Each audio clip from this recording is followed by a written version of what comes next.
Friends நேயர்களுக்கு வணக்கம். So இந்த வீடியோவில் நம்ம ஐபிஎல் அப்டேட்ஸ் பற்றி தான் பார்க்க போகிறோம். ஸோ ஐபிஎல் அப்டேட்ஸ் சொன்னால் நாளுக்கு நாள் வந்துக்கிட்டே தான் இருக்குது, நம்மளும் கொடுத்துக்கிட்டே தான் இருக்கும். ஸோ இதுக்கு ஒரு எண்டு கார்டாக இல்லையான்ற மாதிரி தான் இருக்குது. ஸோ நானும் பார்க்குறேன், ஏதாவது முக்கியமான அப்டேட்ஸ் வேறு எதுவும் வருமா, இல்லை எந்த டீம்ஸாக வந்து வேறு எதாவது ரிலேட்டடாக போஸ்ட் போட்டிருக்காங்களா அப்படின்னு பார்த்தேன்.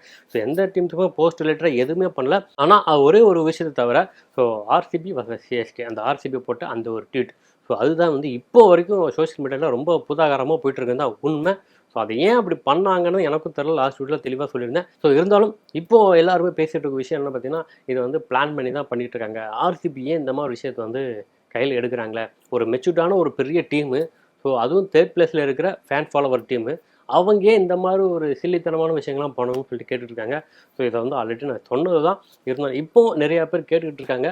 ஸோ இதில் ஏதாவது உங்களுக்கு ஏதாவது சந்தேகம் இருக்குது, இல்லைப்பா அது நடந்தது வேறு, இவங்க வந்து கரெக்டாக தான் போட்டிருக்காங்க, இப்படி ஆர்சிபி ஃபேன்ஸே இருந்தாலும் சரி, அவங்களும் வந்து கீழே வந்து கமெண்ட் பண்ணி நல்லாயிருக்கும் நினைக்கிறேன். ஸோ அதற்கு அடுத்தபடியாக ஐபிஎல்ல இப்போ நிறைய அப்டேட்ஸ் வந்துக்கிட்டே தான் இருக்குது. ஸோ எந்தெந்த டீம்ஸ் எந்தெந்த பிளேயரை ரிட்டைன் பண்ண போகிறாங்க அப்படின்னு சொல்லிட்டு நம்ம தெளிவாகவே பார்த்துருந்தோம். அதுலேயும் குறிப்பாக நம்ம வந்து சிஎஸ்கே பார்த்தாச்சு, எம்ஐ பார்த்தாச்சு, ஸோ அதற்கு அடுத்தபடி ஹைதராபாத்தும் பார்த்தாச்சு. ஸோ அடுத்து இருக்கக்கூடிய டீம்ஸ் என்ன பார்த்தீங்கன்னா, மெயினாக வந்து டெல்லி அண்ட் பஞ்சாப். ஸோ அடுத்தடுத்து நிறைய விஷயங்கள் நம்ம பார்க்க போகிறோம். ஸோ இது எல்லாத்தையுமே அடுத்தடுத்த வீடியோவில் உங்களுக்காக கொடுக்குறத நான் காத்துட்டு இருக்கேன். ஸோ இது எல்லாத்துக்கு முன்னாடி இப்போ ஐபிஎல் அப்டேட்ஸில் இப்போது ரீசெண்டாக நம்ம சிஎஸ்கே பற்றி சொல்லக்கூடிய விஷயம் என்னென்னு பார்த்தீங்கன்னா, இன்னும் தலை தோனியும் நம்ம சிஎஸ்கே மேனேஜ்மெண்ட்டும் வந்து இன்னும் பேசவே இல்லை. ஸோ அவங்க வந்து இன்னும் வந்து ஒன்று சேர்ந்து பேசலை. ஆக்சுவலாக வந்து ஃபோனில் பேசியிருப்பாங்க, எல்லாம் தெரிஞ்ச விஷயங்கள் தான். இருந்தாலும் தோனி வந்து யூஎஸ்லேருந்து வந்தது நமக்கு எல்லாமே தெரியும். ஸோ அதுக்கடுத்து நம்ம மேனேஜ்மெண்ட்லேயும் வந்து சொல்லியிருந்தாங்க, இனிமேல் தான் பேச போகிறோம் அப்படின்னு. ஸோ ரிட்டன்ஷன் பற்றி இது வரைக்கும் பேசவே இல்லை. ஸோ தலை தான் முடிவெடுக்கணும் அப்படின்னு சொல்லிட்டு நம்ம லாஸ்ட் வீடியோவில் பேசியிருந்தோம். ஆனால் அதற்கடுத்து இப்போ வரைக்கும் பார்த்தீங்கன்னா எந்த ஒரு அப்டேட்ஸும் இல்லைன்றதான் உண்மை. அதுலேயும் குறிப்பாக இப்போ சில பேர் சொல்கிற விஷயம் என்னென்னு பார்த்தீங்கன்னா, தலை தோனி வந்து இந்த அளவுக்கு வந்து யோசிக்கிற காரணம் என்ன, ஸோ ஒரு வேளை அவர் வந்து விளாண்டா தான் விளையாடுவாரா, இல்லை வேண்டான்னு நினைக்கிறாரான்னு தெரியலையன்ற மாதிரி ஒரு குண்டத்துக்கு போட்டுட்ருக்காங்க. ஸோ இப்போது இதுதான் வந்து சோஷியல் மீடியாவில் பெருசாக போயிட்டுருக்கு. ஸோ சொன்னாலும் சொல்லிட்டு அதான் உண்மை. நான் ஆல்ரெடி வீடியோவில் சொல்லியிருந்தேன். ஸோ நம்ம ரிட்டன்ஷன் ரூல்ஸை பொறுத்து தான் வந்து தலை வந்து முடிவெடுப்பார் அப்படின்னு. ஸோ நம்ம காசி சார் அதுதான் சொல்லியிருந்தாரு. எல்லாமே தலைவன் கையில் தான் இருக்குது. ஸோ தலைவன் என்ன சொல்கிறாரோ அதை தான் வந்து நாங்கள் ஃபாலோ பண்ண போகிறோன்ற மாதிரி அவர் தெளிவாக சொல்லி முடிச்சிட்டாரு. ஸோ தோனி அவரோட டிசிஷன் என்னன்றதை இன்னும் தெளிவாக வந்து மேனேஜ்மெண்ட்டை பேசலன்றது உண்மை. ஸோ கூடிய சீக்கிரம் அந்த மீட்டிங் நடக்கும்னு எதிர்பார்த்துட்ருக்காங்க. ஸோ நடக்கும் பட்சத்தில் கண்டிப்பாக வந்து நமக்கு ஒரு தெளிவான கிளியராக ஒரு சார்ட் கிடைக்கும் தான் உண்மை. ஸோ நம்ம எல்லாரையும் பொறுத்த வரைக்கும் தோனி வந்து விளையாடணும்னு நம்ம ஆசைப்படுவோம். ஸோ தோனியே அதற்கும் ஆசைப்படுவார். இருந்தாலும் அவரோட உடல் அதுக்கு ஒத்துழைக்கணும் தான் நிறைய பேர் சொல்லிட்டு இருக்காங்க. ஸோ அவர் காலில் இருக்க அந்த காயங்கள் வந்து எந்த அளவுக்கு இருக்குன்னு நமக்கு தெரியாது. ஸோ அவருக்கு மட்டும் தான் தெரியும். இருந்தாலும் நிறைய பேர் சொல்லக்கூடிய விஷயம் என்னன்னு பார்த்தீங்கன்னா, இம்ரான் தாக்கர் 44 வயசு வரைக்கும் விளையாண்டாருப்பா. அப்படி இருக்கும்போது நம்ம தலை வந்து விளையாடுறதுல என்ன குறை இருக்குது, அதெல்லாம் 2-3 வருஷம் சாலிடாக விளையாடுவார்ன்ற மாதிரி சொல்லிட்டு இருக்காங்க. எனக்கு தெரிஞ்சு இந்த ஒரு வருஷம் விளாண்டு கப் வாங்கி கொடுத்தாலே போதும். ஸோ அவருக்கு ஒரு நல்ல கிரெடிட்ஸை வந்து கொடுக்கலாம் தான் நான் நினச்சிட்டு இருக்கேன். அதை பற்றி நீங்கள் என்ன நினைக்கிறோம், கண்டிப்பாக அதையும் கமெண்ட் மென்ஷன் பண்ணுங்கள். ஸோ அதற்கடுத்து ஒவ்வொரு தடவையும் வந்து நம்ம தலையை போட்டு ரொம்ப ப்ரெஷர் கொடுத்து, ஸோ அவரை மட்டுமே வந்து பிலீவ் பண்ணி, ஸோ அவருக்கும் அந்த ப்ரெஷர் எந்த அளவுக்கு இருக்குன்னு தெரியும். ஸோ ஒவ்வொரு மேட்ச் இறங்கும் போதுமே வந்து ஸோ எந்த அளவுக்கு ப்ரெஷரில் இறங்கும்னு அவர் தெரியும். அவரோட சிக்ஸுக்காக தான் வந்து அவ்வளோ ஆடியன்ஸும் இருக்காங்க.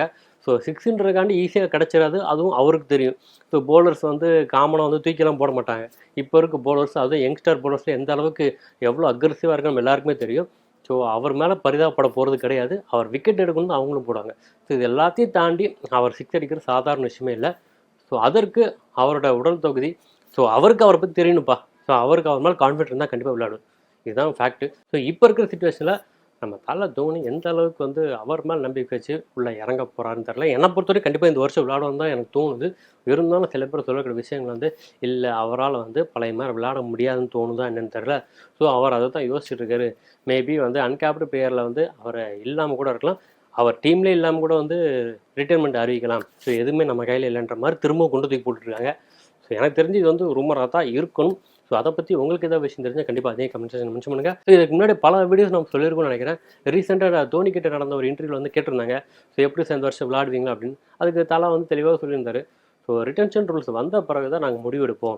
ஸோ அது வரைக்கும் என்னால் எந்த முடிவும் சொல்ல முடியாதுன்னு சொல்லியிருந்தார். ஸோ ரிட்டன்ஷன் ரூல்ஸ் அவருக்கு ஏற்ற மாதிரி தான் வந்திருக்கு. ஸோ அவருக்கு ஏற்ற மாதிரி தான் இல்லை, அவருக்காகவே தான் ரூல்ஸே வந்திருக்குன்னு கண்டிப்பாக சொல்லி ஆகணும். ஸோ அன்கேப்டு பிளேயரில் வந்து நிறையா பேர் பயன் அடையலாம். இருந்தாலும் அந்த ரூலை வந்து தோனிக்காக தான் கொண்டு வந்தாங்கன்றதான் உண்மை. அதை மறுக்க முடியாது. ஸோ சிஎஸ்கேக்காக ஒரு ரூல் கொண்டு வந்தாங்கன்னா கண்டிப்பாக இதுவாக தான் இருக்கும். ஸோ இதை தாண்டி நம்ம தலை என்ன முடிவு எடுக்க போகிறார், அதை தான் நம்ம வெயிட் பண்ணி பார்க்கணும். ஸோ அதற்கு அடுத்தபடியாக நம்ம சிவன் துபை வந்து ரீட்டைன் பண்ணுவாங்களா, ஆர்டிஎம் எடுப்பாங்களா? ஸோ இதுவும் வந்து நிறையா பேர் கன்ஃபியூஷனாக பேசிகிட்டு இருக்காங்க. ஸோ சிவன் துபைவை வெளியே விட்டுட்டு திருப்பி எடுக்கலாமா, இல்லை ஜடேஜா வெளியே விட்டு திருப்பி எடுக்கலாமா? ஸோ இதுவும் ரொம்ப கன்ஃபியூஷன் எல்லா சைடும் போயிட்டுருக்கு. ஸோ எல்லாத்தையும் நம்ம வெயிட் பண்ணி தான் பார்க்கணும். ஏன்னா நம்ம வந்து ரீட்டைன் பண்ணலாம் அப்படின்னா அந்தந்த பிளேயர்ஸ்க்கு மட்டும் தான் நம்ம ஆர்டிஎம் 2 ஆர்டிஎம்னா 2 ஆர்டிஎம் தான் கிடைக்கும். அந்த 2 ஆர்டிஎம்மை நம்ம வேறு எந்த பிளேயருக்கும் யூஸ் பண்ணலாம். இப்போ பை சான்ஸ் வந்து நம்ம டெவான் கான்வே வந்து மினிமமாக ஒரு 4 கோடி தான் போயிருக்காரு. அதுக்கு மேலே போகல அப்படின்னா கண்டிப்பாக ஆர்டிஎம் அவருக்கு யூஸ் பண்ணுவாங்க. ஸோ அதில் எந்த ஒரு தயக்கமும் இல்லை. ஸோ அதே மாதிரி தான் நம்ம சிவன் துபே வரும்போது அந்த ஆர்டிஎம் எப்படி இருக்குது. ஆனால் மேக்ஸிமம் வந்து ஃபஸ்ட்டு கேட்டரியில் இந்தியன் பிளேயர்ஸ்லாம் வந்துருவாங்கன்னு நினைக்கிறேன். அந்த 2 crores கேட்டகரியில் இருக்க இந்தியன் பிளேயர்ஸ்லாம் மேக்ஸிமம் வந்துருவாங்க. ஸோ இருந்தாலும் ஷஃபில் பண்ணி தான் எடுக்கிறோம். ஸோ அதை வெயிட் பண்ணி தான் பார்க்கணும். ஆக்ஷனில் என்ன வேணால் நடக்கலான்றது உண்மை. அதுலேயும் ஒரு ட்விஸ்ட் இருக்குது. ஸோ இன்னொரு சான்ஸ் வேறு கொடுக்க போகிறாங்க. ஸோ ஆர்டிஎம் யூஸ் பண்ண பிறகு கூட இன்னொரு சான்ஸ் கொடுப்பாங்க. அதில் அந்த டீம் வந்து இந்த பிளேயருக்கு எந்த பட்ஜெட் ஒதுக்கி வச்சுருக்காங்களோ மேக்ஸிமம் அந்த பட்ஜெட்டு தான் போவாங்க. இதில் எந்த ஒரு மாற்று கருத்துமே இல்லை. ஸோ நிறைய விஷயங்கள் வந்து இந்த ஆக்ஷன் நடக்க போகுது. இது எல்லாத்தையும் தாண்டி நம்ம சிஎஸ்கே எத்தனை பிளேயர் ரீட்டைன் பண்ணுவாங்கன்னு தான் இப்போ வந்து பெரிய கன்ஃபியூஷனாக இருக்குது. ஸோ மேக்ஸிமம் சொல்லக்கூடிய விஷயங்கள் வந்து அவங்க வந்து மேக்ஸிமம் 5 பிளேயர் ரிட்டைன் பண்ண தான் பார்ப்பாங்கன்னு சொல்லிட்டு இருக்காங்க. ஸோ எனக்கும் அப்படி தான் தோணுது. ஸோ வெளியே விட்டு திருப்பி எடுக்குன்றது நடக்காத ஒன்று. ஸோ மேக்ஸிமம் சிவன் துபே வந்து 18 கோடி போகலன்னா கூட கண்டிப்பாக 14 கோடி எனக்கு தெரிஞ்சு அவர் ஒருத்தர் தான் நான் சொல்லுவேன். நிறைய பேரும் சொல்லலாம் அவர் என்னப்பா சுமன் துபே சொல்லிட்டு இருக்கீங்கன்னு யோசிக்கலாம். ஆனால் அவருக்கு இருக்க அந்த பொட்டன்ஷியல் கேபபிள் கண்டிப்பாக வந்து நம்ம சிஎஸ்கே தேவைன்னு தான் சொல்லுவேன். ஸோ மற்ற டீமில் இருக்கும்போது அந்தளவுக்கு பெர்ஃபார்மன்ஸ் பண்ணார். நம்ம சிஎஸ்கேல அவர் எந்த அளவு ட்ரைனிங் கொடுத்து ஆறுச்சாமியை வளர்த்து வச்சுருக்கோம் நம்ம எல்லாருக்குமே தெரியும். ஸோ அவர் கண்ணு பட்டுச்சுன்னு நினைக்கிறேன். எனக்கு தெரிஞ்சு அதான் நினைக்கிறேன். ஓவராக வந்து ஆறுச்சாம் சொன்னதுலேருந்து அவருக்கு சில விஷயம் கிளிக் ஆகலை. ஸோ அதற்கடுத்து அவர் இந்தியன் டீமுக்கே இடம் கிடச்சிது.